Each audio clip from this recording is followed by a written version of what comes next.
Sveicināti klausītāji, esam atpakaļ pārbaudas laikā. Pie mums vēlreiz vēsturniece Inese Dreimane. Sveiki, Ines! Sveiki! Šodien esam šeit, lai parunātu par aktualitāti, vienlaikus piemiņas dienu, tātad deportācija gada diena, bet arī tā ir iespēja parunāt par komunismu, komunisma izpausmēm vispār.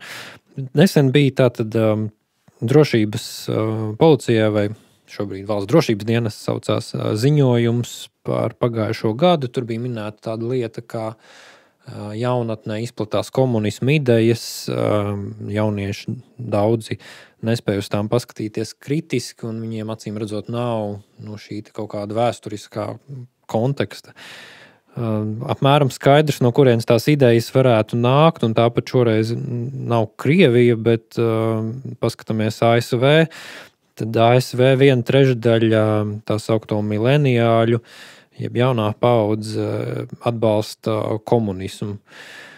Un vēl apmēram ir saprotams kaut kāds amerikāņu jauniešu naivums, bet briesmīgi, ja šāds pats naivums pielīp mūsu pašu jauniešiem, kuri tomēr jau varētu pajautāt varbūt saviem vecākiem vai vecvecākiem, kā tad bija tajā komunismā.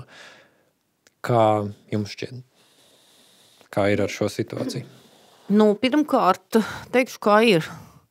Komunismu neviens no mums nekad nav redzējis. Viņu nekad neviens nav redzējis, pat viņa dižie cēlāji viņu nav redzējuši, jo viņš tā arī nekad neiestājās. Un līdz ar to pašu pateikt, vai tādu ir iespējams uztaisīt vai nav, tas nav pasakāms.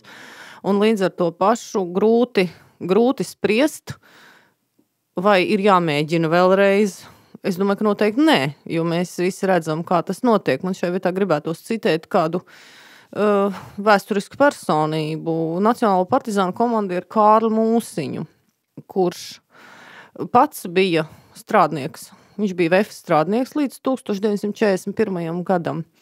Viņš karoja kopš 41. gada, viņš aizgāja brīvprātīgi uz fronti, un pēc tam viņš karoja līdz pat 45. gada maijam, bet bija viens no tiem, kas Kurzemē nekapitulēja. Viņam ir piešķirti visi iespējamie dzelzs krusti un vācu kruzu dzeltā, bet viņš bija no tiem, kas nekapitulēja, un pēc tātad kardarbības beigām aizgāja mežā, kļuva par Nacionālo partizānu komandieri, un drīzumā no kur tai pašā 45. gada vasarā viņš no Kurzemes aizgāja atpakaļ uz dzimto pusi uz Vidzemi kopā ar vēl vienu nekapitulējušu leģionāru grupiņu. Un viņu izdevās nodevības dēļ sagūstīt tikai 1953. gadā. Vienlaikus Kārlis Mūsiņš arī interesējās. Viņš gribēja zināt, kas īsti ir tas komunisms, kuru visos kaktos piesauc jau kuro gadu desmitu, un ko tas vispār nozīmē, un kas ir tas, pret ko viņš īsti cīnās, jo katrs multi pa savam. Un rezultātā vienā uzbrukumā vietējiem padomju aktīvistam viņi citu labu lietu starpā savāca no viņa bibliotēkas arī Ļeņina kopotos rakstus. Un ziemas mēnešos, atrodoties bunkurā, kad nekur apkārt staigāt nevarēja un bija faktiski jādzīvo tikai uz vietas, Kārlis Mūsiņš visus šos te Ļeņina kopotos rakstus cītīgi lasīja. Un uz pavasara pusi viņš izdarīja secinājumu, ka uz papīra uzrakstīts šis te komunisms izklausās un izstāst ļoti jauks, labs un pat interesants un noderīgs, bet, ja to mēģina ieviest dzīvē, tas pārvēršas par ārprātīgu asiņainu muragu. Mēs esam redzējuši, kas notiek, kad to mēģina ieviest dzīvē. To, kas ir uzrakstīts uz papīra šajās teorijās. Cita lieta, ka ir pagājis diezgan daudz gadu, kopš Latvija ir atguvusi neatkarību, 31 gads. Un līdz ar to pašu tiem, kuri ir dzimuši jau šajā laikā, viņiem vienkārši nav pašiem savas nemazākās izpratnes par to, un viņi nevar to iztēloties, un tas ir tikai dabīgi, ka viņi to nevar, tāpat kā mēs, piemēram, es konkrēti par sevi varu runāt, es nevarēju iztēloties, ko nozīmē kaut kāda šķendēšanās par to, ko jūs te tagad žēlojaties par grūtu bērnību, mēs savulaik gājām ganos un sildījām kājiņas govju mīnās.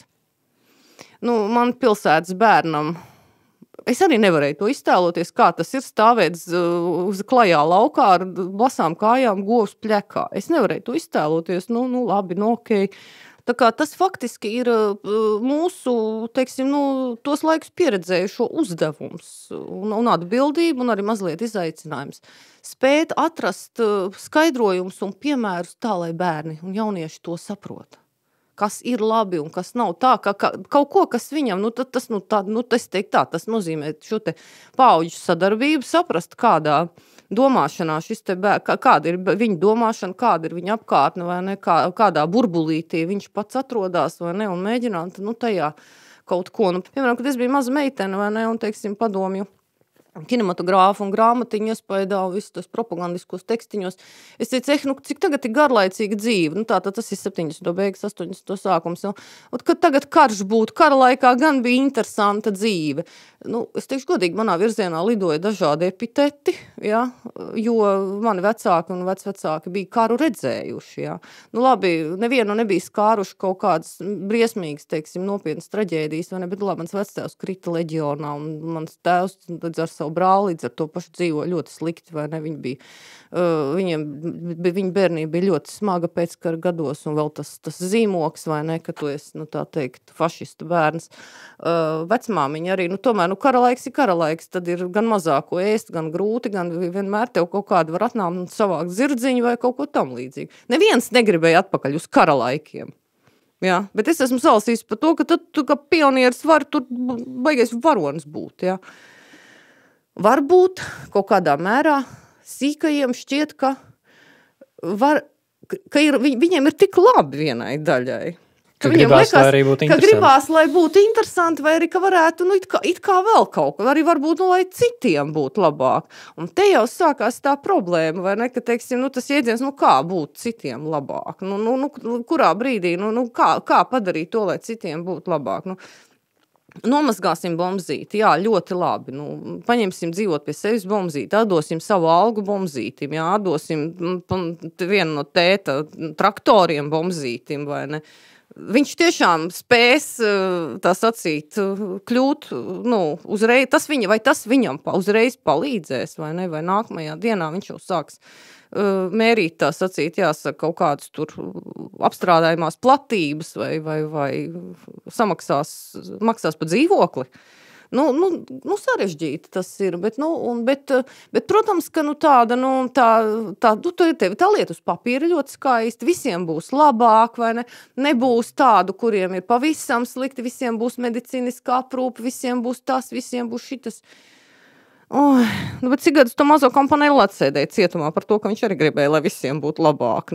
Diemžēl, pasaulē tā īsti laikam tomēr nenotiek, un vēl jau trakāk, vai ne, ka uz šitā fona pazūd tā, ka cilvēkam tomēr ir kaut kāda savu personīga atbildība arī par to, kā viņš dzīvo, ko viņš dara, vai ne, un vai viņš dara kaut ko, lai viņam būtu labāk un izmanto tās iespējas, ko viņam piedāvā. Tad tieši tas, ka vairs nav tās lielās vienlīdzības, jo to, kas ir noticis, ka izauga vairākas paaudzes kaut kādā valsts kontrolētā, nodrošinātā nabadzībā, bez tiesībām, iespējām reāli nepārkāpjot nejēdzīgu likumdošanu, pielietot ne savas dotības, ne savu talantu, ne prātu, vai ne? Ka tu pats neko nevar darīt. Ja tu pats kaut ko sāc darīt, tad tu esi spekulants un noziedznieks, vai ne? Bet ļoti daudz izaug ar to domāšanu, un diemžēl tas kaut kā iet arī tālāk, ka valsts ir atbildīga. Kāpēc valsts man nepalīdz? Bet cilvēki mīļais, ko tu pats esi darījis? Lūdzu, vismaz, pabeidz tās 4 klases, iemācies lasīt un rakstīt, johaidī. Kaut tā jau galīgi nav, ka viss ir atstāts pilnīgi pašplūsmā un nevienam nav nekāda atbalsta. Ne, vienmēr var tiekties uz kaut ko labāku, bet no otras puses mums vēl paies ļoti daudz laiks, kamēr mēs pārvarēsim to iepriekšējos gados radītās problēmas un kamēr atjaunosies vispār cilvēku sastāvs, kuriem ir pašiem sava iniciatīva, savas domas un vēlme un spējas kaut kā īstenot, vai ne? Kur nevis teiks, jā, vismaz agrāk viss bija mierīgi un ne par ko nebija jādomā.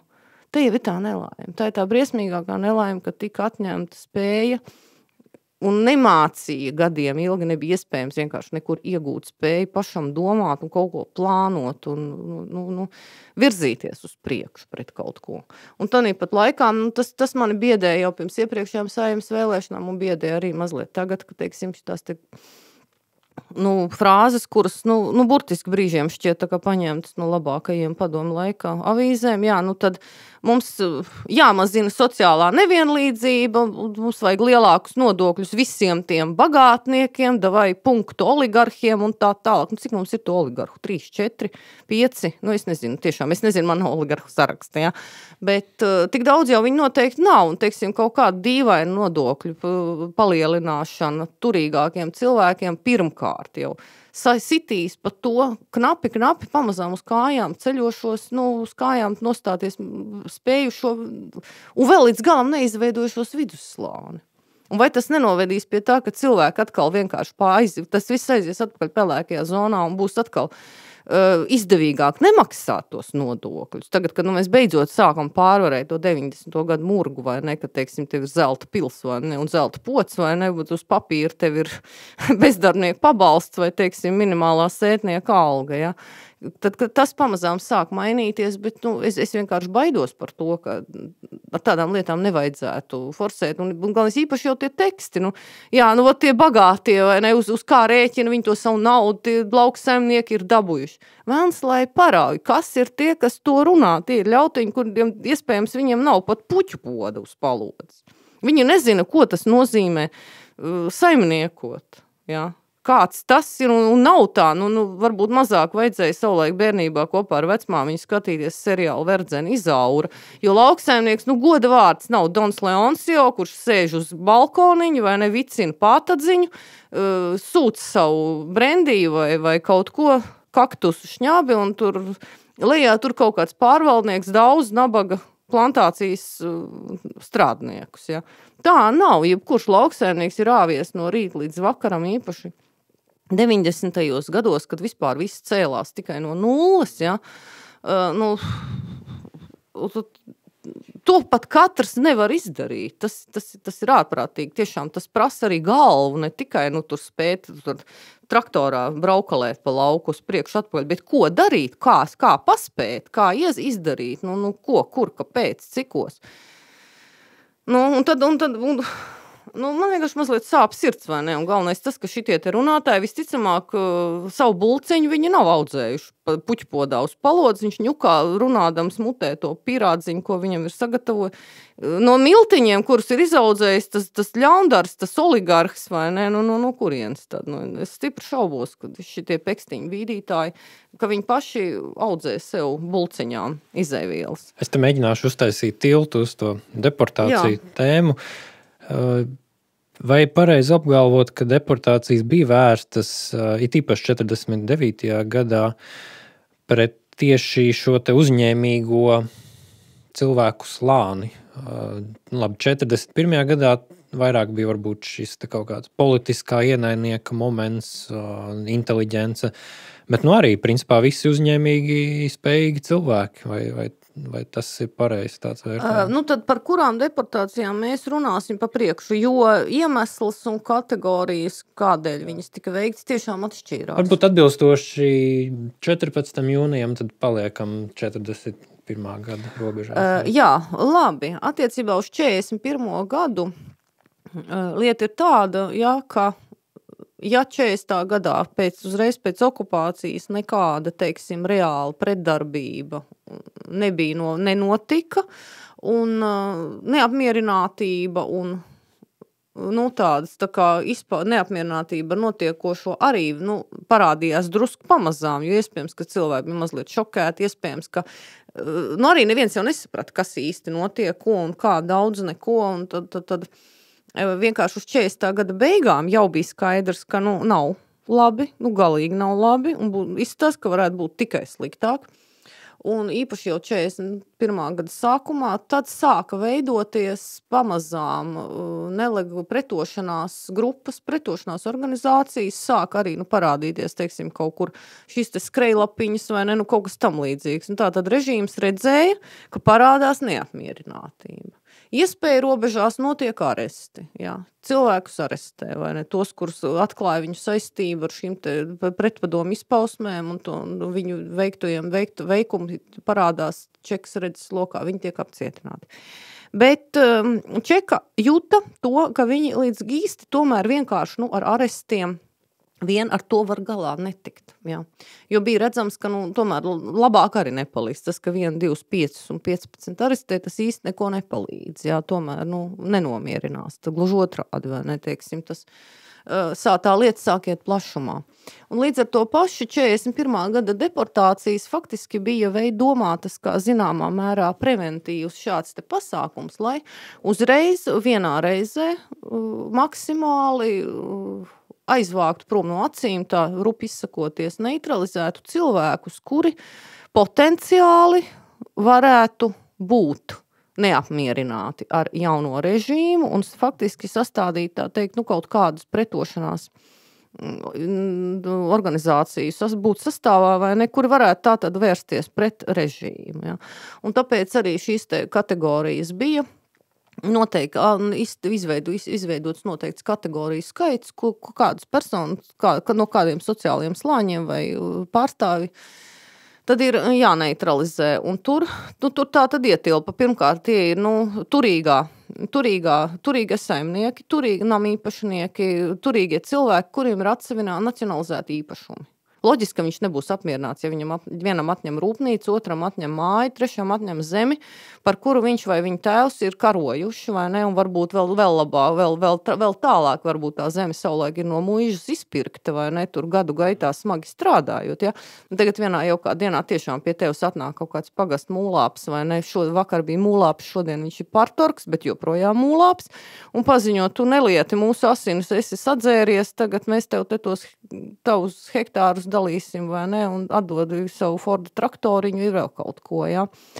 Un rezultātā, protams, ka šāds cilvēks nebūs apmierināts, jo viņi paskaidrums uz to, bet klausies, kam tad es būtu asinis dzēris, vai tad es pats tā kā neesmu strādājis, vairs nevienu neinteresē. Jūs papīru, tu skaities padomju, varai kaitīgs, darba ļaužu izsūcējs, jo tev ir vairāk par 30 hektāriem zemes, tu algo darba spēku, lūk, tev tur ir kaut kāda rūpnīciņa, tu atkal algo darba spēku, un tas neko nenozīmē, ka tu varbūt tiešām sākotnēji tā rūpnīciņa bija kaut kas maziņš, un laika gaitā tas ir pārvērties par kaut ko nopietnāku. Ja?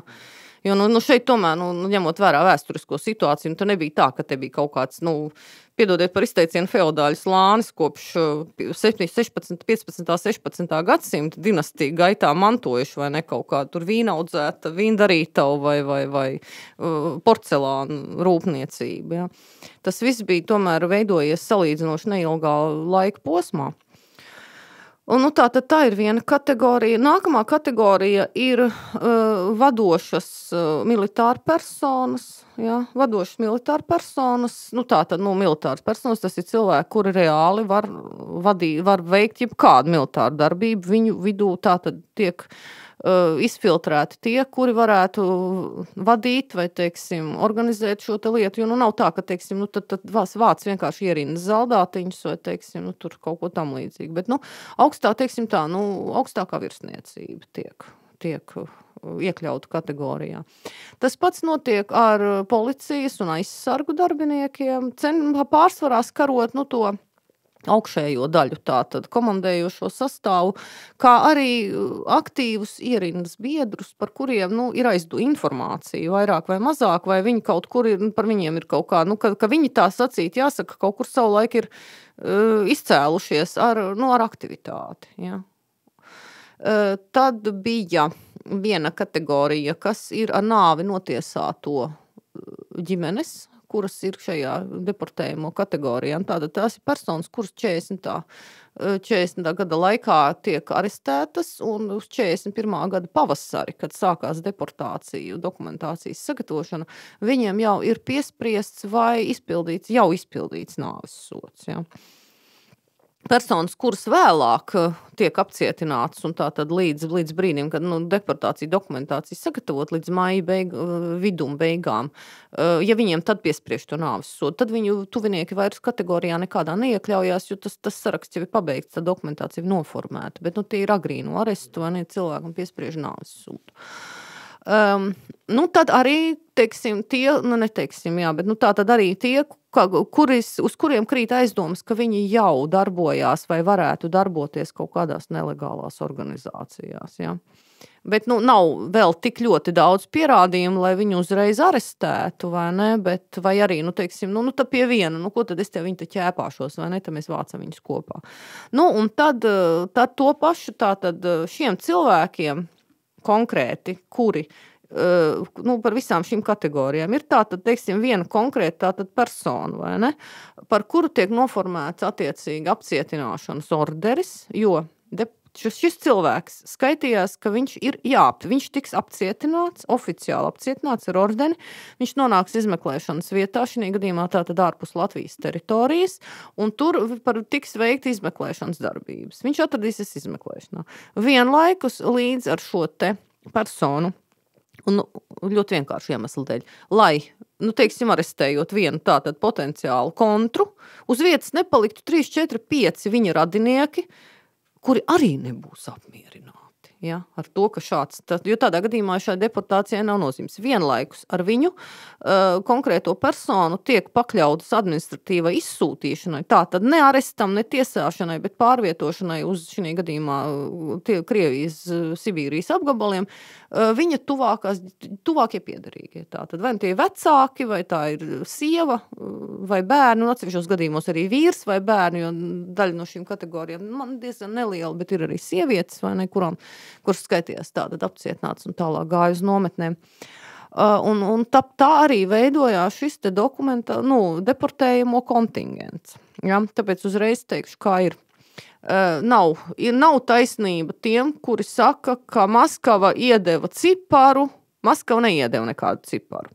Bija kategorijas, bet cik katrā kategorijā būs personu, tas tapa lūk šeit uz vietas, sastrādājot ar dokumentiem, apkopojot informāciju. Nebija tā, ka pateica, mums vajag 500 no Rīgas, 200 no, teiksim, Liepājas, ja? Un tad vienalga, vai ne? Jo, kāpēc ne? Tāpēc, kā jau teicu, Čeki juta, ka Čeki baidījās no pretošanās. Viņi baidījās no neapmierinātības iešanas plašumā. Un līdz ar to pašu pilnīgi noteikti nevarēja strādāt pēc kaut kādām mistiskām kvotām vai tā teikt, gāju uz gāju, skatos stāv viens pie vārtiņiem vajadzīgajā mājā, pīpē savu kazaskāju, eju viņam klāt, prasu, kas tu tāds esi, viņš pasaka, Zariņš esmu, tepat redz, pagrab dzīvoklītī dzīvoju, sētnieks skaitos. Labi, Zariņ, nāc līdz, būs namī. Tā sacīs, paņemsim šito namīpašnieku vietā, jo mums jākāpj tādā gadījumā uz 5. stāvu. Negribās kāpt. Ja. Nav tā dokumentāli pierādījumi, ka otrā galā būtu sētnieks Zariņš, kuram teica, man teica, lai nāk līdz, viņi nevarēja atrast namīpašnieku. Nevarēja būt tāda lieta. Ja cilvēku neatrada deportācijas brīdī, tas tika atzīmēts papīros. Un ja viņi nevarēja atrast tuvākos, gandrīz mazākā diennakts laikā, teiksim, ja viņš neatnāca mājās, ja viņš nebija slimnīcā, ja viņš nebija darba vietā, teiksim, kaut kur tā, ka viņš būtu paņemams ciet, viņu arī nepaņēma. Un tā nebija, ka tad aplasīja kaut kādus kaimiņus. Tā nenotika. Ja? Tas ir arī nākamais stāsts, vai ne? Ka ja vienu neatrada, tad mūs aizveda tā vietā, kuru tur neatrada. Muļķības. Ja jums liekas, ka jūs esat aizvests kādu vietā, ikvienam, kam tā liekas, lūdzu, ja liekas, var sasisties un vajag krustīties. Aiziet uz Latvijas valsts arhīvu.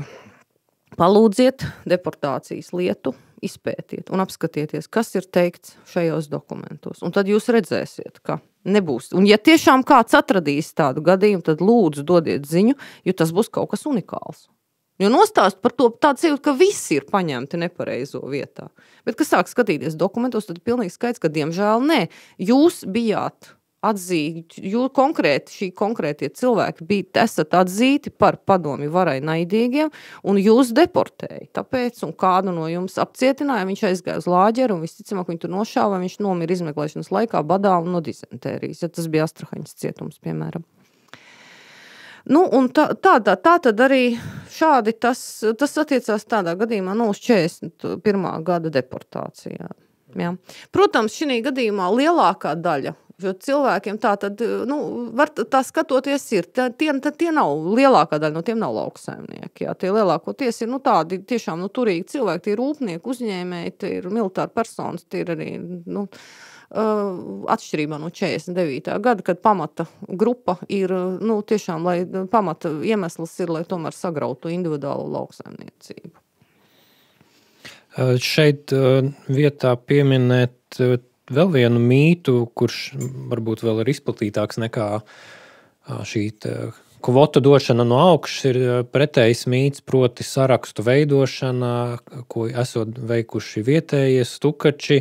Ļoti labi atceros vēl bijušais prezidents Vējonis savā uzrunā pie brīvības pieminekļa kaut kā tā arī izteicās, ka kurš tad tur bija vainīgs, paši jau tur ziņoja, stučīja, kas laikam bija zemākais punkts Latvijas prezidenta institūcijas vēsturē, manuprāt.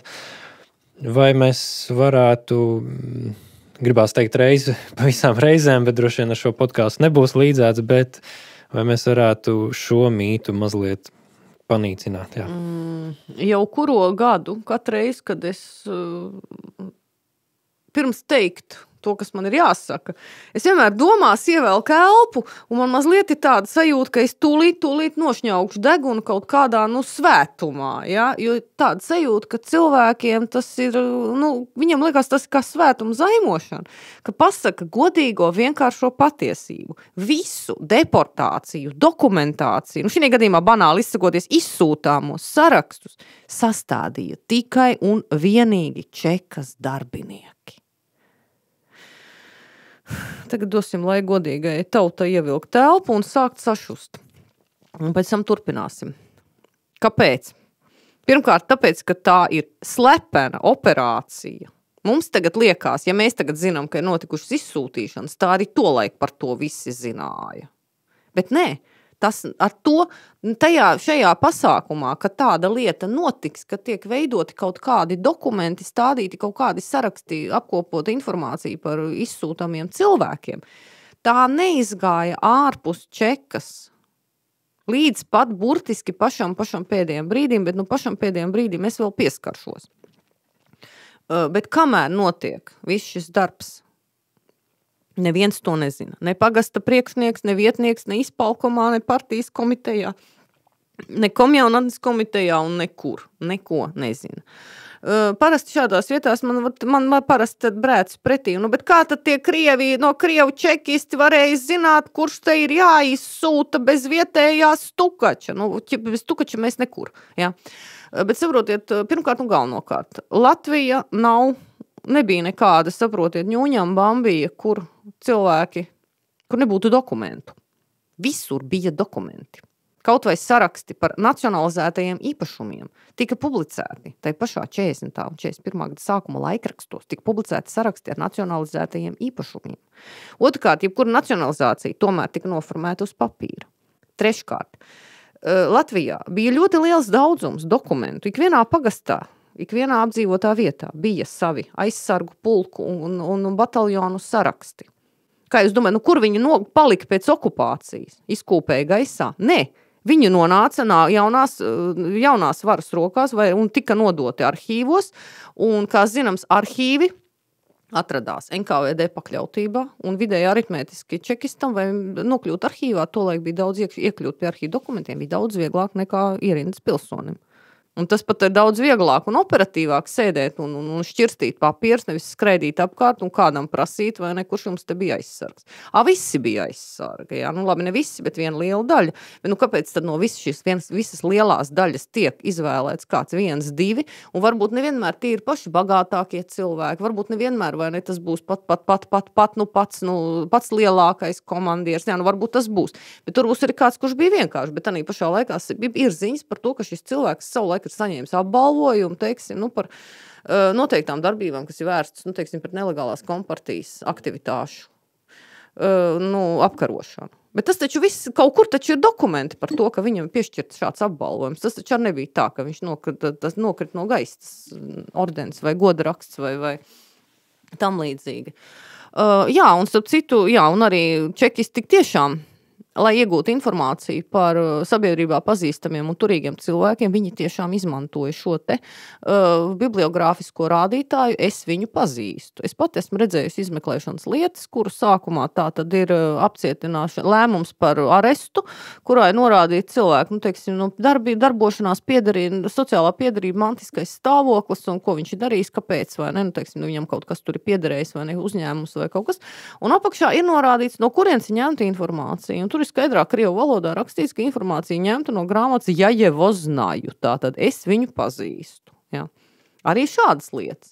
Jo no vienas puses, pat arī nevar teikt, ka čekists būtu galīgi, feileri nolaidis, jo, lai iekļūt biogrāfiskajā rādītājā kā sabiedrībā ievērojama persona, tev ir jābūt sabiedrībā ievērojamai personai, vai, teiksim, kaut ko ir jābūt sasniegušam tātad šajos te brīvvalsts gados. Tātad viņi tur sēž un cītīgi un diezgan lielā ātrumā, jo lēmums par deportācijām no lēmumu pieņemšanas līdz, ka tāda lieta ir jādara līdz dokumentu sagatavošanai, faktiski, tur bija daži mēneši, jā, tā kā tas darbs bija diezgan, saspringts un ilgs, tāds pamatīgs, vai ne? Tā nebija ar tādu kaut kādu grābstīšanās pa gaisu.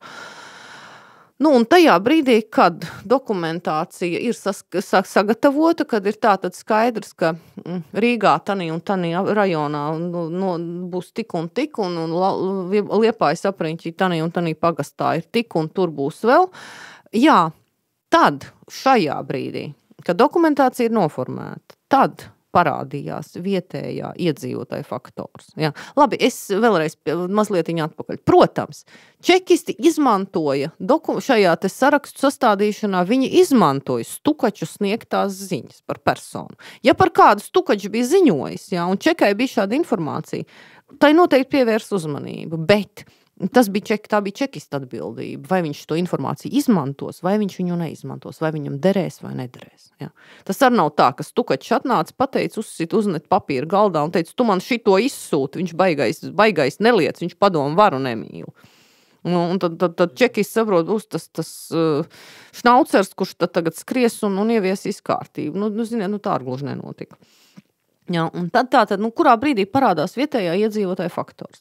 Vietējā iedzīvotāja faktors parādījās tad, kad bija skaidrs, cik no kuras vietas ir jādeportē cilvēki. Kad ir beidzot redzams, nevis mistisks cipars no augšas, kur dēļ tagad būs jāskraid apkārt un jāķer sētnieki un jāreģistrē viņi kā namīpašnieki. Bet, kad ir reāli un konkrēti skaits, tad tiek sastādītas tās augtās deportāciju operatīvās grupas. Jo tomēr čekai tādu pašai savu resursu nebija. Čekisti tomēr nebija tik daudz. Organizācijas darbinieku skaits tomēr bija salīdzinoši ierobežots. Un nebija tā, ka viņi bija 100 un 1000. Vai ne? Tā, ka viena paša čekisti nevienu no malas neiesaistot varētu tikt galā ar lielu daudzumu cilvēku izvešanu. Un tāpēc tika veidot šīs te operatīvās grupas, kuru uzdevums bija veikt tiešo tātad apcietināšanu, savākšanu un nogādāšanu uz dzelzceļa stacijām, tātad līdz ievietošanai vagonos. Un operatīvās grupas sastāvā bija jābūt vienam oficiālam čekas darbiniekam, tātad kurš vadīja šo operatīvo grupu. Un pie viņa tātad atradās arī visi tātad papīri vai ne, tātad kurš ir, uz kurien mēs tagad braucam, adresi un tā tālāk, ja. Nākamais tātad ir vai sarkanās armijas karavīrs vai daļēji militāri, pusparamilitāri persona, tātad tas varēja būt milicijas darbinieks vai kaut kas, vai karavīrs vai milicijas darbinieks, kaut kas tam līdzīgs. Un tātad kāds, kuram ir plinte, ja, un kaut kāds, vairāk vai mazāk formas tērps. Un tad operatīvajā grupā ietilpst zināms daudzums, 1, 2, 3, atkarībā no situācijas, vai ne, kurā vietā vairāk, kurā mazāk, vietējais tā sauktais padomju partijas aktīvs. Un padomju partijas aktīvs ir ļoti staipāms jēdziens. Padomju partijas aktīvā tā tad ietilpa visi tie, ne tikai oficiāli partijas, tā tad komunistiskās partijas un komjaunas dalībnieks, un komjaunietis vai komunists tur varēja tikt iekļauts, bet arī izpildu komiteju darbinieki, partijas komitejas, teiksim, ne tikai partorgs, bet arī visi pārējie vietēji dažādi aktīvisti, 40. 41. gadā, tur, teiksim, viņu ir mazliet mazāk, pēc kara šajā kategorijā iekļaujās, tā tad arī Istra bīķeļu vienības, jā, vai pie padomju partijas aktīva vai pie šīs te paramilitārās organizācijas. Ja? Un līdz ar to pašu, un tur šajā brīdī parādās šis te vietējais iedzīvotājs, ka tādam ir jābūt. Ja? Bet to kurš viņš būs un kā, tas atkarībā no laika un apstākļiem, vai ne? Piemēram, Eduarda Berklāva atmiņās ir norāda uz to, ka viņš 41. gada godvārds nepateikšu, tagad gals vai maija beigās vai jūnija sākumā. Viņš saņēma rīkojumu no partijas komitejas, tā kā viņš bija Rīgā komjaunas komitejas viena no rajonu sekretārs, rīkojumu atlasīt apzinīgākos, spējīgākos, idejiskākos komjauniešus valdības uzdevuma veikšanai. Kas tas ir pa valdības uzdevumu? Nav teikts, jā.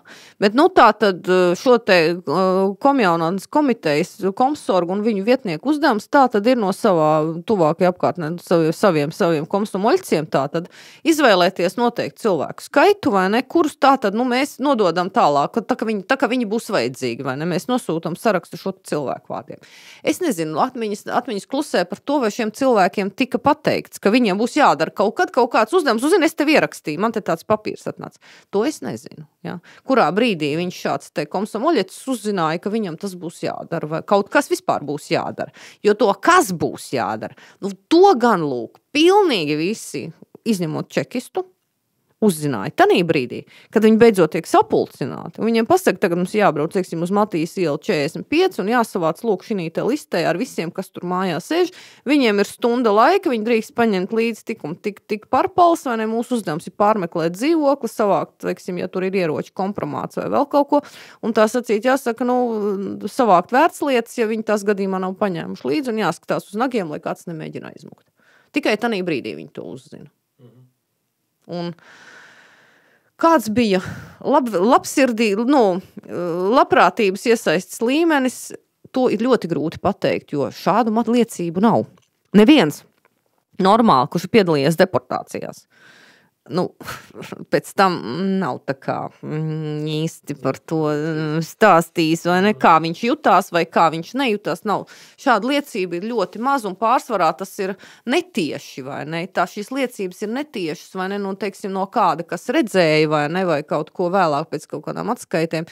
Labi, tas gan attiecās uz 49. gadu, vai ne, ka, teiksim, no Ziemeļvidzemes ir atskaita, ka kaut kāds tur kolhoz priekšvietējs, kaut kāds kolhoz priekšsēdis vai kaut kas tāds, kuram arī pienāca ziņa, ka viņam ir tad un tad jāierodās tur un kaut, viņš ierodās vai ne, un viņam tā tad liek tur braukāt līdzi un būt klāt šai padomu partijas aktīvā, ka viņš pa ceļam raud un kā teikt, kā tur krieviski rakstīts, dušoj baļelza viseļājumi, tā tad, viņš jūt no sirds viņiem visiem līdz, un tad ir pārīdes izstrebīķeļi, kuri sapratuši, kas tas būs pa darāmo, pamanās ārkārtīgi operatīvi piedzerties līdz nemaņai un vienkārši nepiedalās tālāk. Viņi vienkārši nav spējīgi piedalīties. Viņi kaut kā oficiāli pateikt, iedurt durkli zemē un pateikt, nē, es to nedarīšu, nozīmē pašam mēslus. Labi, kaut mēsli, jo droši vien viņiem pēc tam bija, bet, ko tu dzērājiem padarīsi, vai ne? Viņi vienkārši tiešām, tas ir veids, kādā, tas notiek, vai ne? Ir cilvēki, kas varbūt oficiāli ir atteikušies, kāds varbūt vēl, bet problēma ir tāda, ka arī viņi netiešām,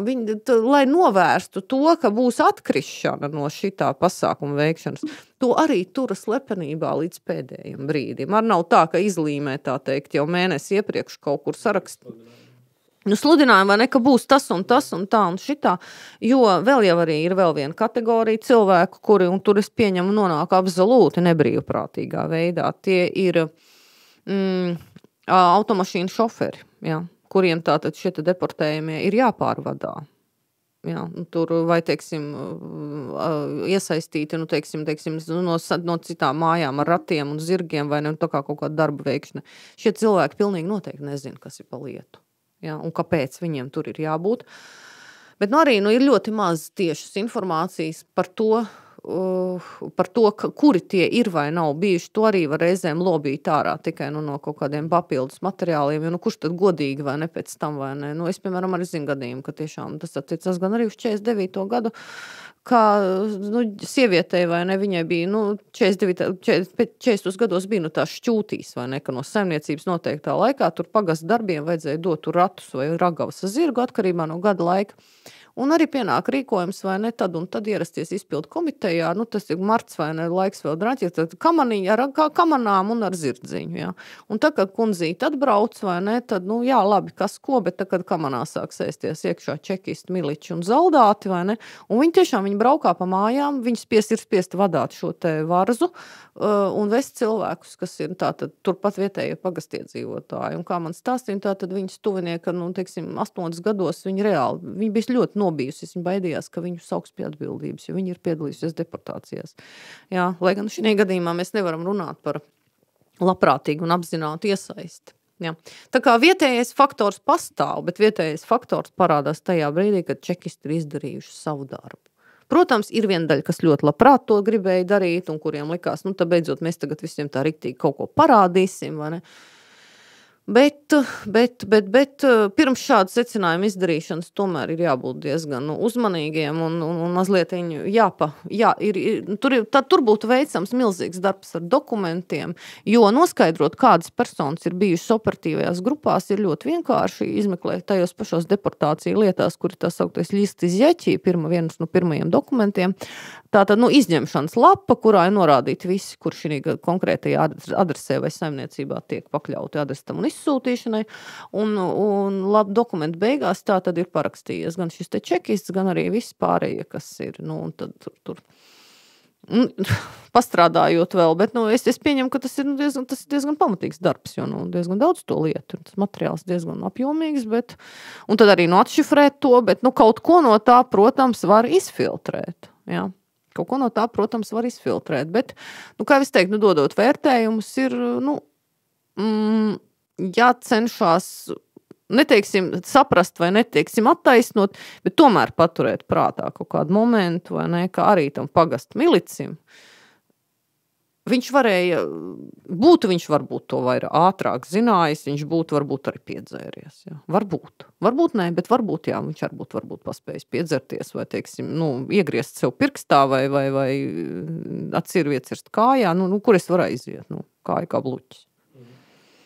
Esmu vēl dzirdējis arī versiju par to, ka esot bijusi paredzēta vēl viena deportācija, ko esot apturējis vācu iebrukums un esot jau sarakti tapuši, bet jā, tā ir tāda vēstures teorija, kas kaut kur Twitterī, Facebookā kaut kur klīst, bet neesmu pētījis, vai tam ir kāds pamats, kā ir? Viņa klīst viņa jau, teiksim, 3. gadu desmitu, gandrīz vai tā kā dziesmiņā, bet oficiāli, tādu pierādījumu, ka būtu gatavota tieši noteikta jauna masveidīga izsūtīšanas akcija, tādu pierādījumu nav nevienā līmenī. Cita lieta, ka ņemot vērā to, ka apcietināšanas jau turpinājās arī līdz tam pašam, arī pēc 14. jūnija turpinājās, klasiski aresti un arī pašā kara sākumā, burtiski līdz padomju varas pašlikvidēšanai noteikta jebkurā Latvijas vietā turpinājās aresti. Un varbūt, ka tas kaut kādā veidā cilvēku prātos ir mazliet kaut kur pārklājies un sagājis kaut kā kopā, vai ne? Un saraksti, nav tādu dokumentālu oficiālu pierādījumu, ka tas būtu, teiksim, nopietni kaut plānot akciju, tādas lietas. Tāda pierādījuma nav.